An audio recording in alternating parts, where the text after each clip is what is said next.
जय हिंद दोस्तों। ऐसे बहुत कम ही लोग होंगे जिनको नेता पसंद होंगे, और ख़ासतौर पे वो नेता जो कोई छोटा मोटा चुनाव जीत कर खुद को पूरी दुनिया का बाप समझकर ऐसे घूमते हैं जैसे मानो उनसे बड़ा कोई है ही नहीं। और सबसे बड़ी बात तो ये होती है कि अधिकतर केसेस में ये नेता रहते हैं अनपढ़। ऐसे में जब ये किसी पढ़े लिखे शख्स को, जो कि अपनी जिम्मेदारी निभा रहा हो, बहुत ही अच्छे से निभा रहा हो, उस शख्स से उनको डील करना पड़ता, तो ये चिढ़ के मारे उनको इतनी भरी बुरी बातें कह देते हैं कि वो कई बार हद से ज़्यादा हो जाता है। मसलन के लिए अभी हमारे भोपाल में ही एक कांड हुआ है। यहाँ पे एक 1250 करके एक हॉस्पिटल है, जेपी हॉस्पिटल उसका नाम है। वहाँ पे जो अधीक्षक हैं, जो कि कोरोना के हेड हैं, जो कि पूरा देख रेख कर रहे हैं, अभी उनके साथ एक वाकया हुआ है जिसमें एक छुटभैया नेता है कांग्रेस के, बात सामने निकल कर आ रही है। पहले आप ये वीडियो देखिए कि कैसे उन नेताजी ने उन डॉक्टर साहब से बात करी। उनके किसी परिजन की मृत्यु हो गई थी कोरोना के कारण, जिसके कारण वो ऐसा कर रहे थे। सुनने में ऐसा आ रहा है।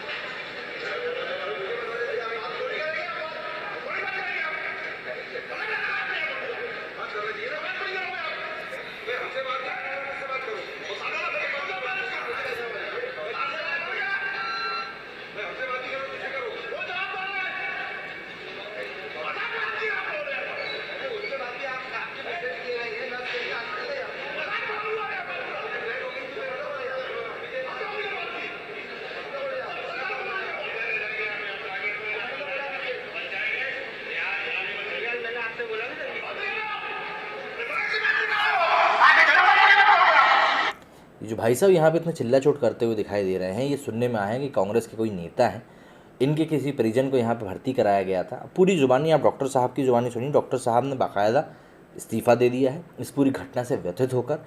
और ये हमारे समाज का, मैं कहूँगा, सबसे बड़ा लॉस होता है अगर ऐसा कुछ भी होता है। तो ये देखिए डॉक्टर साहब का वीडियो।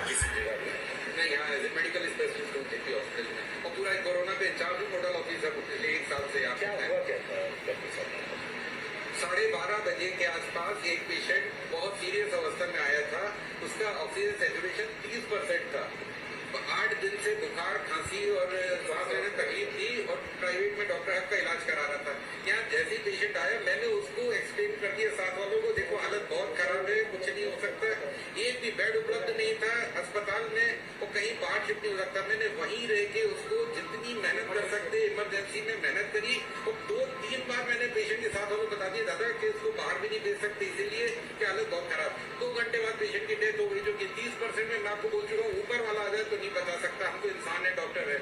अब वो जैसे ही खत्म हुआ, मैं वहीं था। खत्म होने के बाद पता नहीं कहाँ से कुछ बाहरी लोग आ गए और 20 लोगों के सामने मेरे साथ इतना बुरा दुर्व्यवहार किया है कि मैं इतना मानसिक रूप से व्यथित हूँ। मैं रो रहा हूँ, मुझे नौकरी नहीं करना, मैं नहीं करना। इतनी गाली खाने के लिए मैं पैदा दे दिया, मैंने इस्तीफा दे दिया। मैंने मुझे नौकरी नहीं करना कर दिया, दे दिया इस्तीफा मैंने। मैं इस कदर की गालियां बर्दाश्त नहीं कर सकता। मेरी गलती, मुझे 50 जूते मान लो गाली दे दो, मुझे मंजूर है। बगैर गलती के इस तरह लोग बाहर से आएंगे तो रोज कोरोना में डेथ होना। आज के दिन गाली दी, कल के दिन मारेंगे, कोई चाकूदार रिपीट में।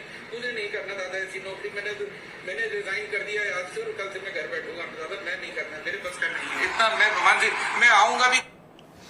इस तरह से डॉक्टर साहब का इस्तीफ़ा अब आ चुका है। अब ये बहुत बड़ी खबर बन चुकी है, क्योंकि इसमें कई सारे नेता इन्वॉल्व हैं। लोगों ने इसमें देख लिया है कि भैया किस तरीके से डॉक्टरों को परेशान किया जा रहा है। और यही बात पिछले साल भी कई सारे जगह से सामने आई थी कि भाई डॉक्टरों से बदतमीज़ी की जा रही है, उनसे हाथापाई तक की जा रही है। अब डॉक्टर योगेंद्र श्रीवास्तव इनका नाम है, जेपी हॉस्पिटल भोपाल के हैं ये, who works with dedication 24 hours, resigned from duties after former corporator Yogendra Chauhan and Congress MLA allegedly misbehaved with him after death of a patient in their constituency। इस तरह से घटना बाहर आई है। भाई कॉरपोरेटर टाइप के लोग हैं। अब आप जान सकते हैं कि भैया इनका पढ़ाई लिखाई का क्या लेवल रहता है। तो अब ये पूरी घटना जो है, ये ज़रा मैं आपको विस्तार में बताऊँ कि सोशल मीडिया पर एक वीडियो वायरल हो रहा है जिसमें मध्य प्रदेश के कांग्रेस नेता और पूर्व मंत्री पीसी शर्मा भोपाल के जेपी अस्पताल में वरिष्ठ डॉक्टर योगेंद्र श्रीवास्तव के साथ बदतमीज़ी करते हुए दिखाई दे रहे हैं। शर्मा के साथ एक स्थानीय पार्षद गुड्डू भी है। इस घटना के बाद डॉक्टर श्रीवास्तव ने अपना इस्तीफा दे दिया है। डॉक्टर श्रीवास्तव जेपी हॉस्पिटल में कोविड-19 वार्ड के नोडल अधिकारी भी थे। घटना कुछ ऐसी है कि जेपी हॉस्पिटल में एक कोविड-19 पॉजिटिव मरीज़ को गंभीर अवस्था में लाया गया। मरीज़ का ऑक्सीजन का स्तर लगभग 30% हो चुका था। अस्पताल में तुरंत ही उसे प्रारंभिक इलाज किया गया, किंतु आईसीयू बेड्स की कमी के कारण उसे भर्ती नहीं किया जा सका। अस्पताल प्रबंधन ने मरीज के रिश्तेदार को उसकी गंभीर स्थिति और अस्पताल में बेड्स की कमी की जानकारी दे दी थी। गंभीर स्थिति में लाए गए मरीज को इलाज के दौरान मौत हो गई। इसके बाद कांग्रेस नेता और उनके समर्थक अस्पताल पहुंच गए, जहां उन्होंने मरीज की मृत्यु के लिए वरिष्ठ डॉक्टर पर आरोप लगाया। वीडियो में पार्षद गुड्डू को यह कहते हुए सुनाया जा सकता है, डॉक्टर ने गंभीर परिस्थितियों का मजाक बना दिया। जेपी हॉस्पिटल में सर्जन डॉक्टर राकेश श्रीवास्तव ने पीटीआई को जानकारी देते हुए कहा कि कुछ नेताओं की बदतमीजी के चलते हमारे वरिष्ठ डॉक्टर योगेंद्र श्रीवास्तव ने इस्तीफा दे दिया है। सुबह ही एक मरीज को गंभीर हालत में ट्रॉमा वार्ड में भर्ती किया गया था। डॉक्टर योगेंद्र ने मरीज के परिजनों को उसकी गंभीर हालत की सूचना दे दी थी। इसके बाद फिर ये सब जो भी घटना हुई सामने आई। इसी घटना पर एमपी के मुख्यमंत्री शिवराज सिंह चौहान ने ट्वीट करके खेद जताया और कहा कि आज हमारे डॉक्टर्स के साथ जैसा बर्ताव किया जा रहा है वो काफ़ी शर्मनाक है और किसी भी डॉक्टर को उसके साथ बदतमीज़ी का किसी डॉक्टर के साथ बदतमीज़ी करने का कोई अधिकार नहीं है। उन्होंने ये भी कहा कि हमें राजनीति से ऊपर उठकर एक साथ मिलकर कोरोना वॉरियर्स की सहायता करनी चाहिए। वो अपनी जान को जोखिम में डालकर हमारी सेवा करते हैं। मुख्यमंत्री चौहान ने भी डॉक्टर के इस्तीफे की जानकारी साझा करी।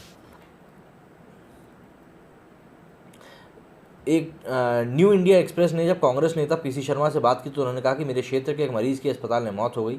ऐसे में एक संवेदनशील व्यक्ति क्या गुस्सा नहीं होगा। गरीब मरीज को निजी अस्पताल में जाने के लिए बोला गया, उसकी बात कोई नहीं कर रहा। मेरे एक समर्थक ने डॉक्टर से चिल्लाकर बात की, इसके लिए मैं माफ़ी मांग चुका हूँ। घटना के वीडियो में डॉक्टर का जो बयान है वो भी सामने आ चुका, जो कि मैंने अभी आपको दिखाया है। उन्होंने साफ तौर पे कहा है कि भाई इस तरह की जो घटना होती है वो वाकई में बहुत ज़्यादा परेशान करने वाली होती है। और मैं तो देखिए साफ़ तौर पे बोलता हूँ भैया कि मैं ये जो नेतागिरी टाइप की चीज़ होती है ना, ये इसीलिए मुझे पसंद नहीं है। आपको देखना चाहिए कि आप कहाँ खड़े हो, किससे बात कर रहे हो। ठीक है, आपने कहा कि भाई संवेदनशील व्यक्ति था और उसने गुस्से में आके ऐसा बोल दिया, तब भी एक तरीका होता है, एक बात होती है, एक लहजा होता है बात करने का। और अगर आप उससे बाहर जाके बात करेंगे तो भाई वो कोई बात ही नहीं होती। सिंपल सी बात इतनी है। लेकिन भाई पल्ला झाड़ने की तो आदत है। अब मध्य प्रदेश में जो कि स्थिति है वो मैं आपको बता दूं। पिछले 24 घंटे में मध्य प्रदेश में कोविड-19 संक्रमण के 4882 नए मरीज मिले हैं।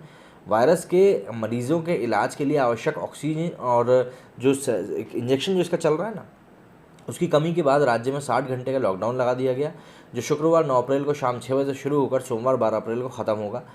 कैबिनेट के साथ वर्चुअल मीटिंग में मुख्यमंत्री शिवराज सिंह चौहान ने कहा है कि ऑक्सीजन की सप्लाई को 3 गुना किया जाए और हर महीने 1 लाख रेमडेसिविर के इंजेक्शन उपलब्ध कराए जाएँ। इन इंजेक्शनों की तो कालाबाजारी भी चल रही है, उसके ऊपर भी छापामारी चल रही है। लेकिन ये जो चीज़ सामने आई है, ये नेताजी की पीसी शर्मा जी हमारे यहाँ के नेता हैं, ये काफ़ी ज़्यादा लोगों से घुलते मिलते हैं, हर किसी के यहाँ जाते हैं भैया कि कोई भी परेशानी होती है, कुछ भी होती है तो जाते हैं। उसी में जो ये सब जो कांड हुआ है उसी चीज़ के बीच में हुआ है।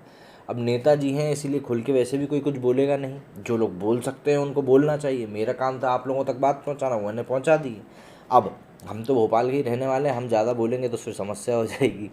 तो भैया सीधी सी बात ये है कि नेता लोगों को भी ज़रा समझना चाहिए कि वो किन लोगों से डील कर रहे हैं।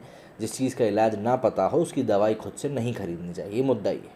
उम्मीद करता हूँ जो बात मैं आप लोगों को समझाना चाहता था आप समझ गए होंगे। मेरे इस वीडियो में फिलहाल इतना ही। जय हिंद।